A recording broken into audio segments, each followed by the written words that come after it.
Good afternoon. Thank you for the invitation speaking here.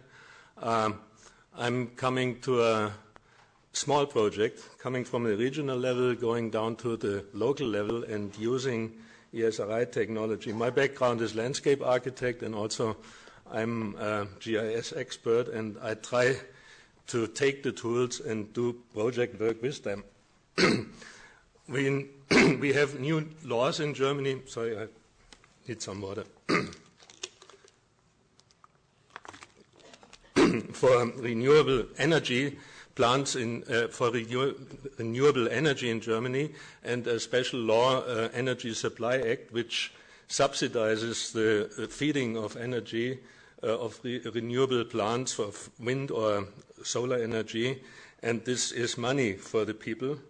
And there are conditions for the photovoltaic plants, for instance, the site dedication in every community in the master plans, because we have a lot of planning rules in Germany, so they have to dedicate sites for it, and preferably on areas which are sealed or which are conversion areas or arable land, and not on protected or on other sites. So we use first ecological criteria, climatical protection, nature protection, soil and water protection, and technical integration into existing power line infrastructure, profitability for the investors and for the community if the community is the investor. And also we have to look at the land use conflicts, housing, recreation, regional planning goals, landscape scenery, conflicts, acceptance by the inhabitants. So these are typical issues. And for these typical issues, we can use the standard McHarg and what we heard today, overlay and weighting overlay processes. But we do not only weighting overlay processes. For every single issue, we develop an assessment model, and using the model builder diagrams with a lot of information, for instance, distances or suitability criteria or other things. So for every layer, one model, which finally will create a result, a regional site suitability map on a regional level. Says possible or not possible on this or on this or on this site. I think this is standard. Everybody here in the room knows how this works. And it's fast, and it's easy to, let's say, to take this model and modify these models for a different area.